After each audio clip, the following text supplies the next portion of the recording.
Would you guess that these are pictures of leaves? Pictures taken by a process developed by two Russians named Kirlian.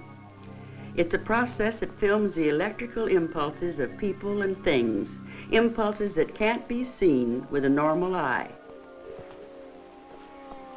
I'm Elda Hartley, producer of Films for a New Age, and in this series on mind-body relationship, our objective has been to develop an awareness of our potential, an awareness that we're so much more than we think we are. Now, those Kirlian pictures reveal an aspect of our being that we certainly have not been aware of, some sort of subtle emanation that can be photographed, can be seen by some psychics, and can be felt by the hands of a healer. In this film, we're going to deal with the last, the hands of a healer. These are pictures of normal fingertips, showing their surrounding field caught by the Kirlian process. But this is the fingertip of a healer, taken while she was administering the therapeutic touch.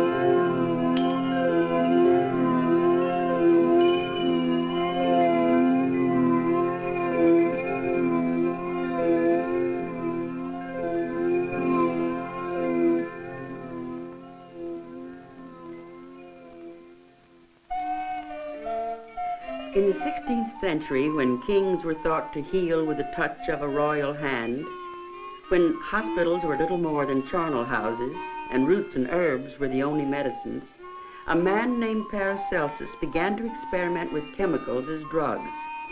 He was scoffed at in his time, but today he's known as the father of modern scientific medicine.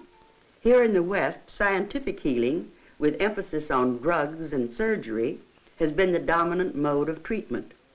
Nevertheless, the tradition of religious healing has survived in some cultures with witch doctors, shaman, and dukuns. In others, with faith healers and medicine men. With shrines such as the one at Lourdes, which has recorded numerous miraculous cures. And even with a church, the Christian Science Church, founded by Mary Baker Eddy. This split between religious and scientific healing has been great until quite recently. But now, doctors are beginning to acknowledge the limits of drugs and surgery and to explore the role the mind plays in healing. One such study is carried on at the Menninger Foundation, where, with biofeedback equipment, the patient is able to see the part his mind plays in his body's reactions. The director of research at the Menninger Foundation is Dr. Elmer Green. Biofeedback actually is the feedback of physiological signals to a person, gives him information about himself that he didn't know about. And biofeedback training is doing something with this information.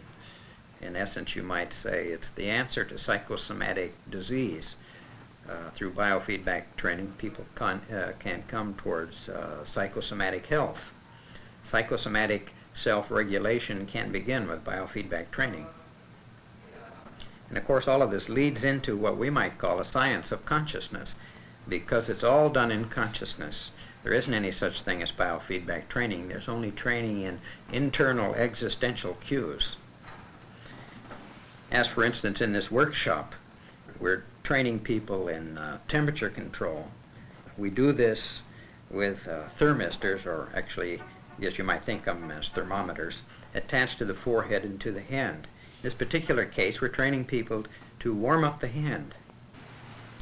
Warmth is flowing into my hands. They are warm.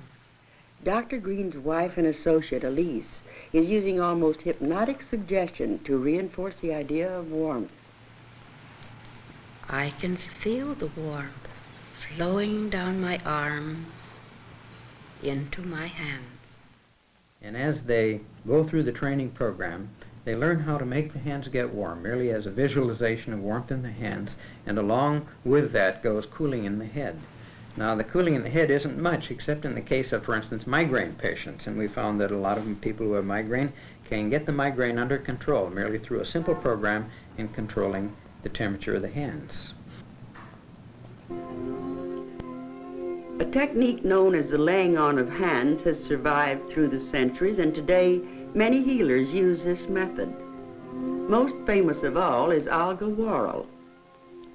She willingly participates in scientific experiments such as this one, conducted by leading researcher and biochemist Sister Justice Smith.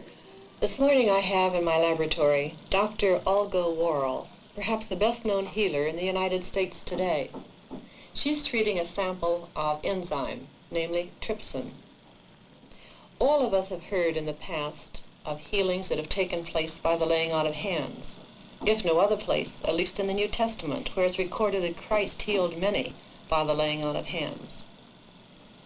Today, however, many people have the idea that healing by this technique is due to either the fact that it's a miracle, that is, there's a divine intervention by God, or the illness was psychosomatic to begin with.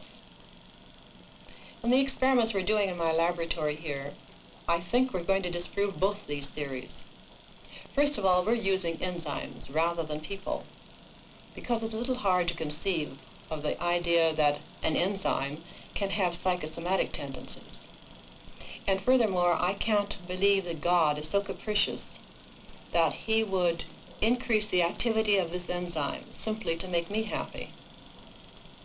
But the experiments will show that a healer, that is one who has the power of healing by the laying on of hands, can in fact cause a physical change in a biological tissue. Enzymes are biological catalysts. In fact, they're called the brains of the cell because they control all metabolic functions of each cell. I belong to a group of biochemists who believe that all illnesses are due to some malfunctioning enzyme. Now, if this be true, then any therapy, whether it be medicinal, physical, or paranormal, should affect the rate at which an enzyme reacts. In order to test this hypothesis, we want to determine whether or not a healer can affect a whole as well as a damaged enzyme. To do this, we've designed an experiment in which we make up a fresh sample of enzyme each morning, then divide that sample into 4 equal portions. The first of these we set aside as the control, do nothing to it. The second is given to the healer directly to be treated.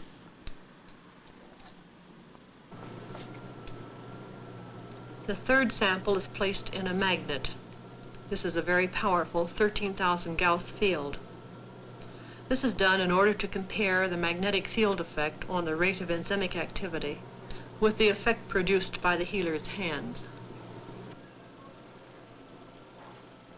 Another small sample is placed under ultraviolet light in order to damage the structure of the molecule. Subsequently, this sample will also be treated by the healer. This is done because a healer is never asked to treat a well person. A spectrophotometer is used to compare the effect of the various treatments on enzyme activity. It measures the rate at which the enzyme is able to break down a protein.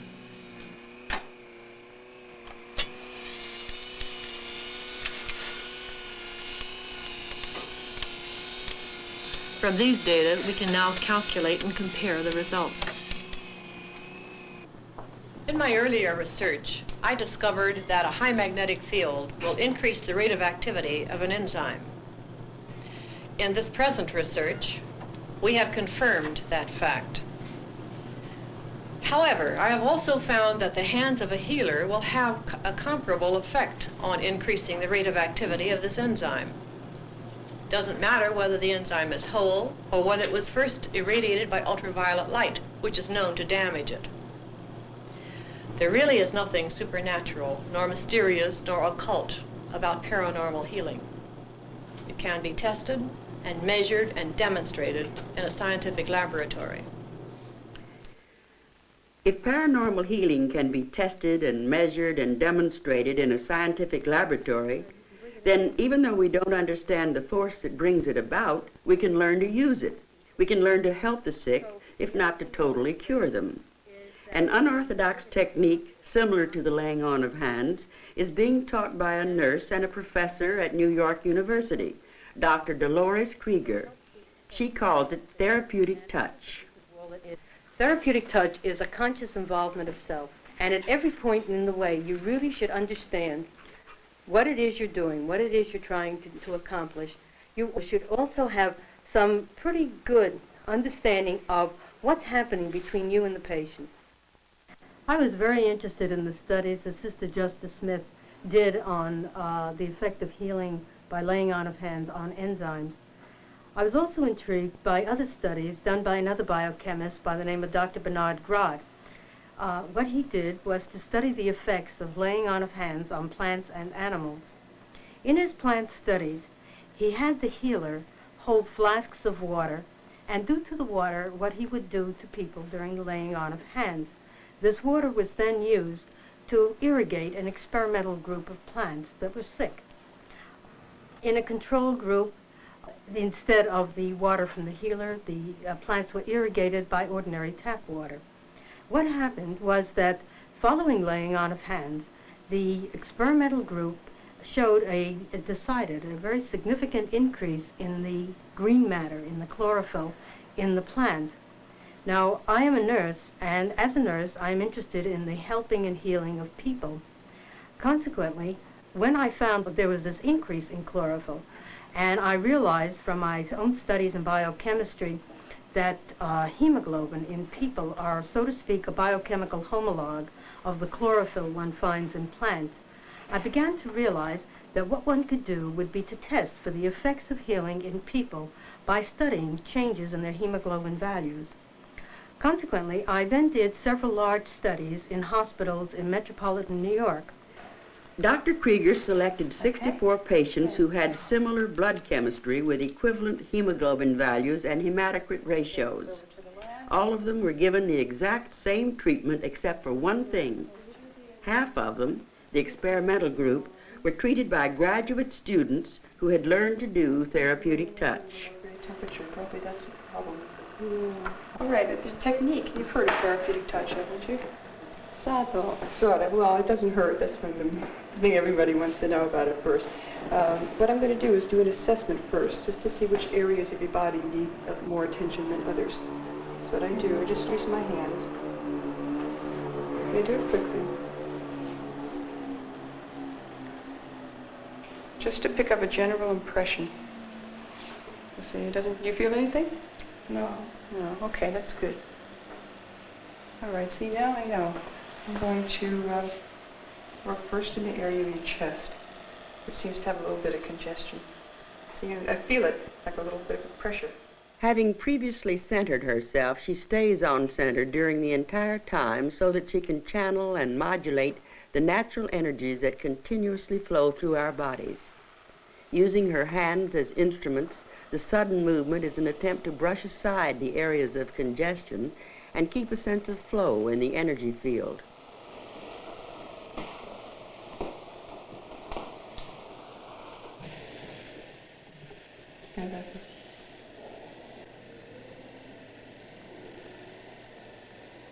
See, the flow is starting now. I can feel it. The flow is starting now. What she's feeling is the interaction between her field and that of the patient. Her sensitive hands are picking up cues, and where necessary, she directs energy to balance the energies of the healee. So always, when I've emphasized an area like the solar plexus, I go up and clear.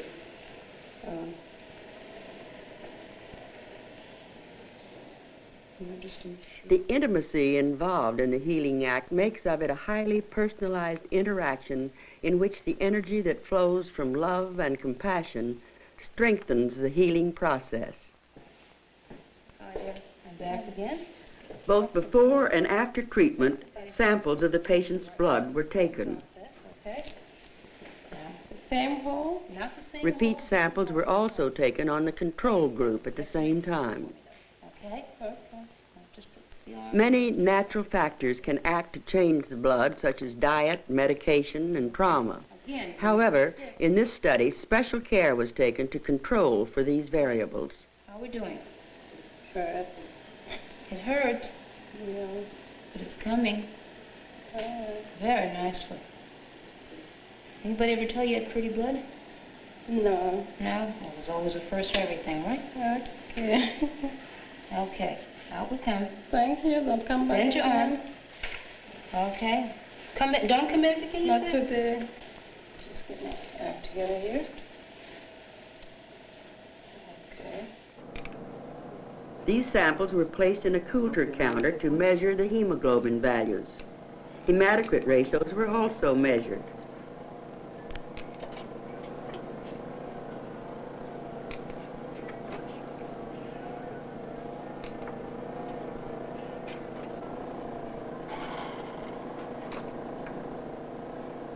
Of the 32 in the control group, there was no noticeable change either in hemoglobin content or hematocrit ratios. But the other half, in the experimental group, all had an increase in both hemoglobin values and hematocrit ratios. Statistically, the findings were such that they could have happened by chance less than once in 1,000 times. What does this mean? Well, if you have more hemoglobin, then the body's metabolism is that much more efficient. It means more than this. It means that we can learn how to help each other in ways that we have previously not understood.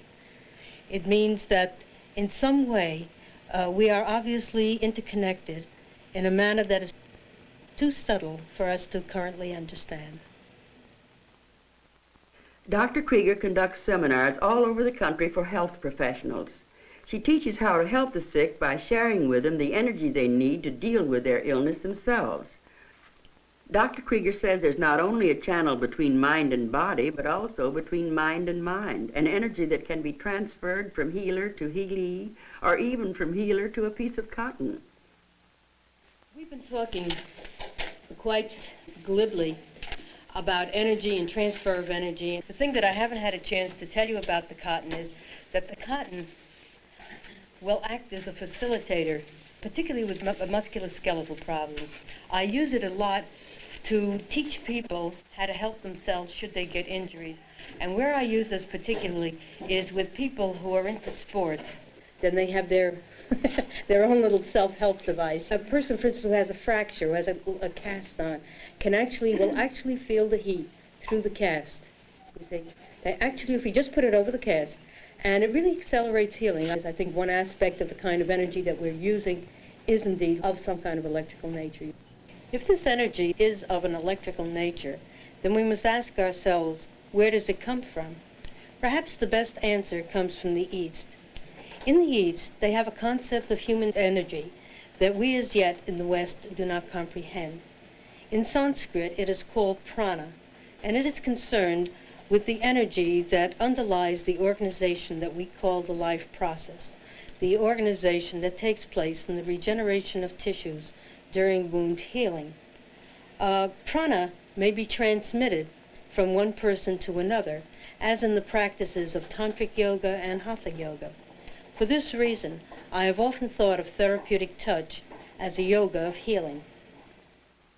There are energy centers which in the East are called chakras, and this energy, perhaps electrical in nature, seems to emanate more strongly from these centers. A divining rod used on the average person will cross at these centers. Dr. Krieger uses this method to illustrate the fact that we don't stop at our skin, and that there is a patterned interaction between the field of the two people. Once a student begins to realize that there's a force that can be directed by the mind, he's taught to visualize. What's a very important part in therapeutic touch is the ability to visualize. You have learned by now to use your mind efficiently enough so that you are explicitly directing energy. See, energy being even the visualization that you're forming in your mind. In order to literally create a visualization, you must have extremely good control of your mind. Most of it happens in the healing act, I really literally takes place in the mind, particularly in what we call the unconscious, you see, that whole well of symbolism that acts almost as a wellspring, you know, for much of what we call illness, as well as what we call wellness, really springs from the integration between all of these fields. Visualization is one thing, observation is another. These students have been sent into Washington Square to see what passers-by tell us about themselves. Before I begin to do an assessment, I have done several other things. I have noted the way he carries himself, his posture, his stance, and so on. I have gotten some sense of any guarding that he is doing, any way in which he is protecting himself. I look at his face, get some sense of his emotional tone through his expressions. More importantly, what I have done is to center myself, and I stay on center throughout the entirety of the assessment. When you are on center, you seem to stand outside of yourself, and you can use yourself much more objectively. You are able to, rather than be part of the experience, you can stand aside and simply use yourself for the well-being of the healee. If a person can train himself to sense the imbalance of energy in another person by visualization, observation, and by focusing his mind, we thought it would be interesting to see if Dr. Krieger's assessment of a patient was the same as that of his physician. Now, we knew to make this test valid, we had to find a medical doctor and his patient, both of whom Dr. Krieger did not know and had never seen before, a patient with a definite physical malady.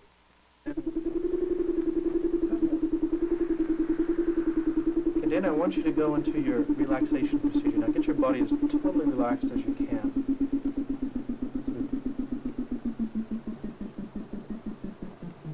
Feel your whole body becoming very relaxed in a way that we've gone over many times. Very good. Sense this relaxation building very strongly in your body. Alan Lundell, an associate of the eminent psychiatrist Dr. Alex Carlin, is a therapist trained in biofeedback. His patient, Dana Creno, suffers with migraine headaches and was referred to him by Dr. John Gundy, a pediatrician in Rye, New York. Dana has been working with biofeedback for 6 months and now has his migraine almost under control. It may be that it's so under control that Dr. Krieger will not be able to pick it up. Neither Dana nor Alan Lundell has ever seen Dolores Krieger before, nor she them. This was filmed in real time with no cuts, no editing of either sound or picture. We were all set to film the moment Dr. Krieger arrived. Procedure work. I mean, what do you do in order to sense an assessment of someone? Certainly. Let me see if I can show you. Dana, all I'm going to do is to just try to get an idea of what it is that's the matter with you by just using my hands. And I'm not even going to touch you. But what I'm going to be doing, I'm just going to be bringing my hands about that far away from you. Mm-hmm. Okay? And there's no way that I'm going to hurt you, so if it's all right with you, I'd like to try. Okay. What I'm doing, Alan, is this. I'm simply trying to get some sense of any differences that I feel here on Dana. Just using a basic assumption that he is an open system, that he has symmetry, so in terms of an energy field, it should feel the same on both sides, you see, since it's symmetrical. And what I'm doing is I'm just looking for something that you might call differences. It's not by sense of diagnosis, but rather an evaluation or an assessment, just of differences, things, little cues that suggest to me that one side is a little bit different than the other, that in terms of most healers, they would say there's an imbalance in energy. Not talking about it intellectually doesn't interfere with the process? No, it really doesn't. It's a very primitive thing. I won't say anything that's terribly clever, but just doing that. That's right, I will. You will. All right, I'll leave that up to you. Yeah.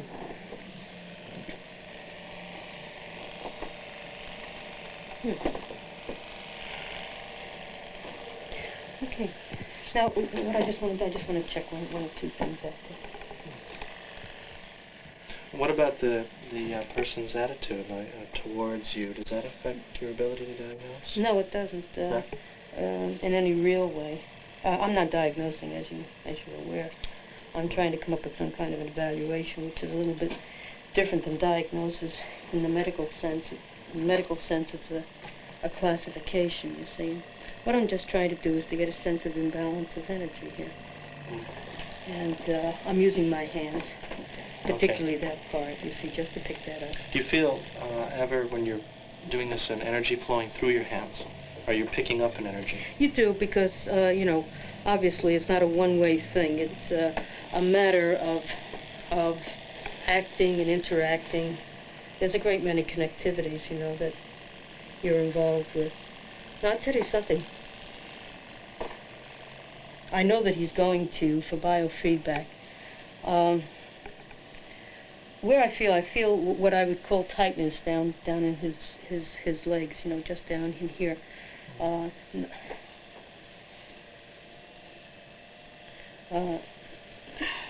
of a muscular tightness? Yeah, well, a muscular tightness, yeah, I would think something neurological is what I'm thinking of.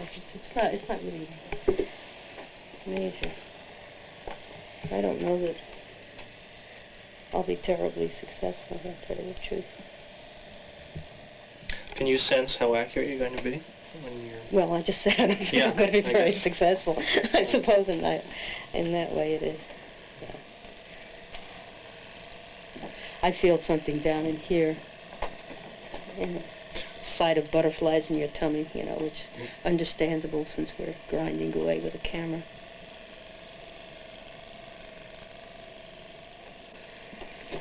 Frankly, I know a lot more about him by physical aspects, you see, having tried to size him up physically than I'm really getting in terms of... Why don't you just tell us what you're getting, sort of sense as you go through just parts of the body? It's not very much. Like, for example, at this end, what do you... This is really where I think the problem is, to tell you the honest truth. This is where I think the problem is, to tell you the honest truth. She spoke so low, we almost lost the line. After less than 4 minutes, Dolores Krieger had zeroed in on the seat of Dana's problem, migraine headaches, although at this point, he has it almost under control.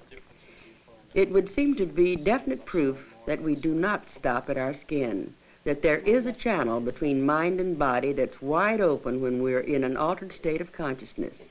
When the healer is relaxed and the healer is centered, perhaps then is when there's this transfer of energy that sort of charges the battery of the sick person and helps him heal himself. You know, zero in a little bit better. Visualization, observation, and meditation, the basics of the healing act. Meditation is an aid in focusing the mind, in learning to do what Dr. Krieger calls centering. And every student is told to center before attempting to heal. So actually, the sounding board is yourself, and now you see why it's so important that where your motivation is, specifically in the interest of the patient, rather than your own ego structure. Why it's important for you to confront yourself, at least on that one question of why do I want to become a healer. You really got to understand that very well, because it is really a holistic involvement. In the end, you will find that you do indeed become a human support system for your healing. And essentially what you're beginning to find out is how do these energy systems work within yourself. By very everyday things, you can watch how your emotions float out of you. You see, if you just keep track of yourself, even for one day, you will be surprised how you're continually directing energy. I want whatever it is indeed that you want.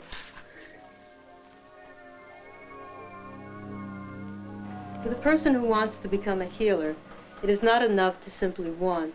What you must be willing to do, if you wish to share your energies with another person, is to discipline those energies, to learn how to direct them, to learn how to modulate those energies appropriately. You must be willing to take a look at yourself, at your motivations in terms of how you look at the healing act. More importantly, what you must be willing to do is to question yourself, confront yourself on why indeed it is that you wish to be a healer. Do you want to be a healer because you want to be loved, or do you want to be a healer because you love? Dr. Krieger says love is a powerful ally in the healing act, that a directed mind motivated by love has almost limitless power. Viewed from this perspective, therapeutic touch is not a magical ability that's accessible only to a gifted few. Rather, it's a normal but latent component of our human potential. And it's important not so much for the phenomenon itself, it's important because it's a window. It's a window that reveals an enormous human frontier. The evolution of individual consciousness in community with others. We seem to be drawn with increasing insistence by this image of human possibility.